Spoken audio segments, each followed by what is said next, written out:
Hey everyone, welcome back to Red Donkey Projections. I'm Eric and we have Lucas as always. Hey all. So what we're going to be talking about today is the 2020 presidential election based on Real Clear Politics' polls. If anyone doesn't know, Real Clear Politics is a website that covers political news and they do release their own polls. The way this video is going to work is that we're going to fill out the safe states that don't need much discussion, and we're going to be talking about the polls Real Clear Politics did that are more of a battleground state, which need a bit more discussion. With that being said, let's get right into it. So as Eric stated, we'll be going through all the safe states first. Just a reminder that these are not our predictions. The safe states are a combination of our predictions as well as the polls. But yeah, the polls are definitely not our predictions. There are quite a few states that we do not agree with. To be fair, it's better than Real Clear Politics' forecasting map, but it's still not the best. Yeah, there are a few surprises. Yeah, definitely. I was looking through, and I was just checking through states in general, and then I see that there's a very interesting result, and I was like, yo, Lucas, we got to talk about this. It was very eventful looking for these polls. Indeed. There were quite a few surprises as well, too. Gosh, what is happening? So, I guess since I have the time now, everyone, if you would like to, please join the Discord. I'll leave a link in the description if you guys would like to join that. And we can also, we did start a Patreon. Our goal is that we use that money to buy better equipment, maybe some new microphones, because we are using built-in ones. And whoa. We want to get better software to use for our graphics as well. Mm-hmm. We do think the thumbnails right now are pretty good, but I feel like we can improve them with better software. And there are benefits as Patreon works. So yes, if our donators come, according to the tiers that they join, there will be subsequent rewards. Oh, right. There was one more thing. The polling, Real Clear Politics did not release polling for specific congressional districts. For those congressional districts, we are using our best judgments there. Nebraska second will be a tilt, and Maine second will be a lean. It's either lean or likely, but let's go with that. This should be all of the swing states remaining. Did I miss any? No, I think I got them all. All right, cool. Now we're going to check our polling numbers. Let's start with Iowa. No surprise here, although it is quite a bit of a surprise. I would put Iowa as likely, actually. Iowa is actually a 4.6 lead for the president. This is a lean Republican. Eric, why don't you talk about Iowa? Yeah, so we would put this as likely because Iowa in general is swinging more to the right. We talked about it in the video, and Donald Trump did win the state in 2016. This puts in a very comfortable margin. Yeah, in a very comfortable margin. To add on to that, they did put it as more of like a lean state with the appropriate margin, and maybe it's the protests. That's probably why. So I would. Yeah. Yeah, I think I would still put this as likely to. I would as well. That does remind me that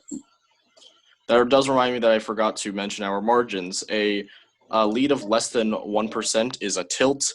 A lead of 1 to 5% is a lean, and a lead by 5 to 15 is a likely, and a lead of 15 and above is safe. Now let's head to our next state here. We have the state of Georgia. I was pretty surprised, actually. Georgia, oh, actually, no, I'm not. I was surprised by something else, but Georgia was a likely. 7.5 lead for Texas. I completely agree with this. Georgia is going to go to the Republicans this time, unless maybe he chooses Val Demings or someone from this area that's popular and well-known. If that happens, then he'll probably but the chance of that happening, although Val Demings is pretty possible, but the other ones, the chance is pretty low. So likely does seem to make sense here. Cool. Let's head to another likely state. This one was actually more interesting. The state of Michigan. Eric, why don't you talk about Michigan? Yeah, so it shows, according to the polls from RealClearPolitics, that Joe Biden leads by 7.3, which means that it's a likely. Donald Trump won Michigan in 2016. We would usually put it as tilt uh, for the Democrats. Well, before all the protests were rising, they put it as a very comfortable margin for the Democrats. 7.3, which is a likely. Yes, there are protests there, but I would put it as a lean. I think likely is too generous for the Democrats. Yeah, I agree with that. And I forgot to mention something else, but this video basically shows that we can't always 100% rely on the polls. Like, although the polls are a huge factor in determining the winner, it's not the 100% determining factor. We need to take into account other factors such as partisanship, approval rating, all that other stuff. Anyway, let's head to our next state now. Now to the state of Wisconsin. Wisconsin is a 3.4 point lead for the former vice president. This is a lean margin. I do agree with this one. I think, however, Wisconsin is the state that is most likely to flip in the most likely to stay with President Trump in the 2020 presidential election. I would personally put this one also as lean. I think before all these protests, it would have been a tilt, but with these protests happening, it's going to drive up voters in like the big cities such as Milwaukee. It's going to ultimately benefit the vice president. Eric, why don't you head to the state of Minnesota now? Yeah, so the polls show for Minnesota how Joe Biden has an exact 5% lead against Donald Trump. This puts it in the likely margin. This is fair. This is what we would put it before the protests happened. Now, again, if Joe Biden chooses any Klobuchar, that would be terrible for him.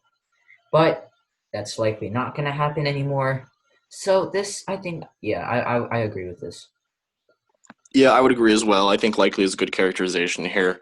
Of course, if he chooses Amy Klobuchar, this goes to like toss up at that point. But he's probably not going to do that. So I do think likely is right. Now we're going to head to our next state, which is Colorado. This is no surprise here, a likely, and let's do New Mexico as well at the same time. This is also a likely.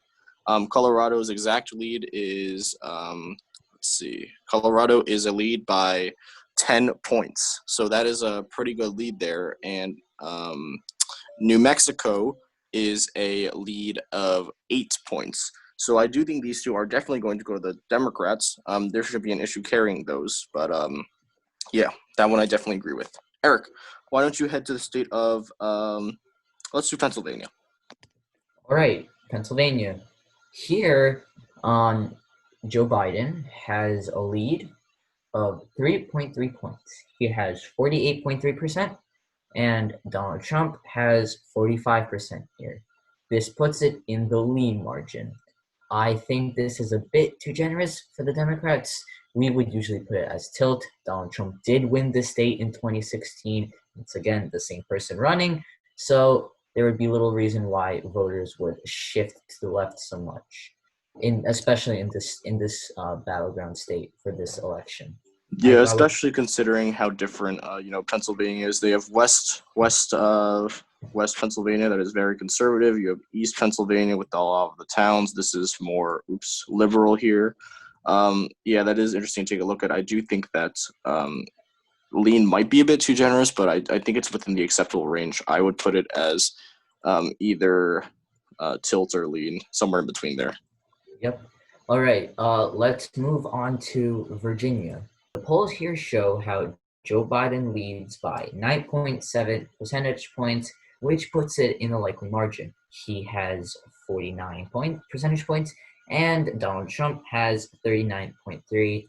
This comes as no surprise to me, as we did put it likely ourselves in previous election prediction videos. Virginia definitely used to be more Republican than it is now, but we agree with this. This makes lots of sense these days. Yeah, I think for likely because swinging to the left. Let's head to the state of North Carolina now. This one, we usually put this one as a lean Republican state. Yes, lean Republican state. This is actually very close. This is actually a tilt Republican state. Very In this state, tilt, we actually. have, very tilt. We have Donald Trump leading by 0.3%. This is very slim. But honestly, I think it will go to the Republicans at the end of the day. There is a chance it goes to Joe Biden, but it's pretty slim. It wouldn't be a surprise, but it's not really that, high chance of that happening. And I forgot to say one of the other reasons why these polls usually swing to the left a bit. It's because a lot of people identify as shy Trump voters. These are the ones that do not respond to the polls. They say, would rather not. These shy Trump voters kind of skew the results to the left a bit because you're kind of ignoring some of the people who are actually voting for the President Trump. And the main reason why they do this is because of the mainstream media, how they're portraying him. That's up for debate, but that is the main reason why these polls usually swing to the left. Eric, how about you do Florida? Florida. All right. The polls show for Florida how Biden does lead by 3.4 percentage points. He has 48.2. Trump has 44.8. We said that this was, a lean margin. Bit too generous for the Democrats. Maybe if Joe Biden does choose Val Demings or Stacey Abrams, somewhere from the South, maybe Democratic turnout will increase. But not putting that in assumption, I would put it as tilt Republican. Maybe because of the BLM protests now, maybe it's tilt Democratic because of the Hispanic support from Florida. Same with Arizona, but we'll get to that later. Lucas, do you have anything to say? No, I completely agree. I do think that what you said was completely accurate. We would put this one as tilt R. Mm-hmm. All right, let's move on to Texas. This was one of the few surprises that RCP gave us. Donald Trump is leading, but only by 2.2%. He has 45.8, and Biden has 43.6. Not a very huge lead that Donald Trump has here. It is on the lower lead margin. I personally would not put it at, maybe now because of the BLM protest as in many other states, but we probably would put this as likely. Not as solid anymore, but likely. Texas is swinging more and more to the left, but this is a huge indicator of how it is. Yeah, I agree with that. For those of you that don't remember, President Trump took the state of Texas in 2016 by a margin of around 8 points. 2 is 4 times less than that, but this is pretty interesting to see. I do think Donald Trump will lead, but will win by a bigger margin than just 2% here, because Texas is still Texas. We have North Texas, which is a lot more Republican. Central Texas, that's a Republican as well.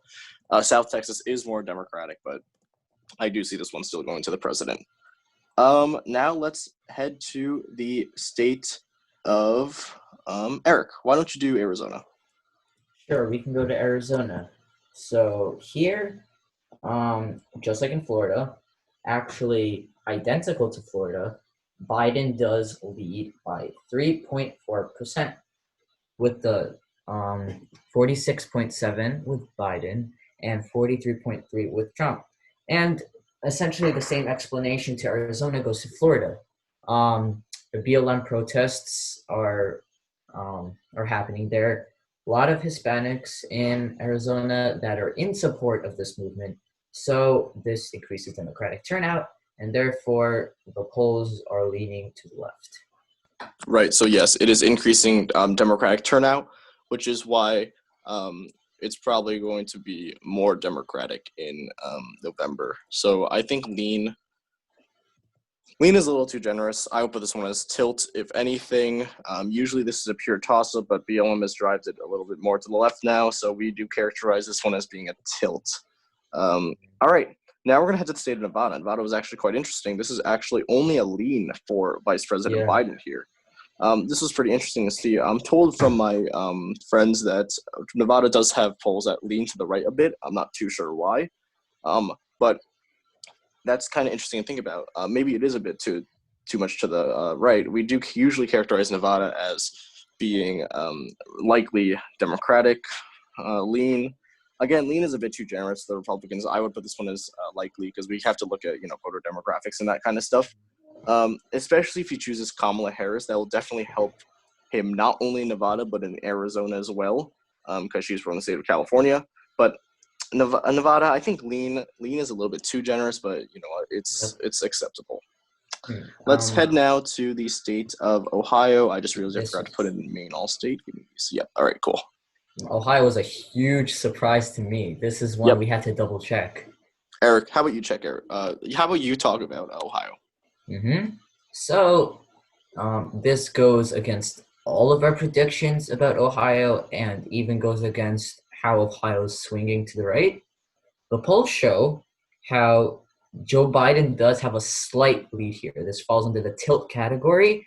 He is leading exactly by 1%, 45.7 to 44.7 for Trump. No, I don't think this is going to happen. Again, it's possible somehow if he's really on some sort of streak, but we usually put this as lean Republican, if not likely. So this was a huge surprise, but that's what the polls show. I definitely agree. This is not accurate here. President Trump will carry the state of Ohio. It has been swinging more and more to the left, to the right recently. Governor-wise, senator-wise, it's going to the left. Yes, I don't think it's going to go to Vice President Biden. Is there a small chance? Sure, but we usually put this one as likely, not even lean. Same with Iowa. Iowa we usually put as likely as well. Tilt. Again, I think the polls do swing to the left a bit. But that brings us to our final state, New Hampshire. Eric, how about you talk about New Hampshire? All right. So in New Hampshire, Biden takes a lead of 4.6. This puts it in the lean category. He has 48.3 percentage points, and Donald Trump has 43.7, 48 to 43. This is kind of a surprise to me because we usually put it as a likely, and that's been our pretty consistent categorization. But in some aspects, New Hampshire does swing to the right, but only in a few aspects. And maybe that's a polls case too, that the polls are a bit swung to the right here, which is making New Hampshire a lean and not a likely. Yeah, this is pretty interesting, but at the end of the day, I do think that it might be a pretty accurate prediction. In 2016, we did see the state go to Hillary Clinton in a lean margin as well. I think it was also about 3-2 points because New Hampshire is still considered to be a swing state. It usually goes to the left. The last time a Republican won the state was in 2004, George Bush. But really, I don't think it was a pretty big surprise. It's a lean. But taking into a variety of factors, I don't think lean is the best characterization. I would put this one as likely. But if anything, it's in between lean and likely, so I do think lean is acceptable at that point. And that's the final map. We do not agree with this map. Thank you all so much for watching, though. I really do think the polls are a little bit too generous to the Democrats. You can see. Let's just do an overview. Right. Ohio definitely would not be tilt. If anything, it's probably lean Republican. Arizona, fine. Florida is a bit too generous. I would put this as tilt. North Carolina, I think, as Lucas said, would go to the Republicans as well. Nevada should also be a bit more to the left as a likely instead of a lean. Yeah. Well, with that being said, thank you all so much for watching this episode. If you like this episode, please hit the like button. And if you like our content, please hit subscribe. We'll see you in our next episode tomorrow. See ya.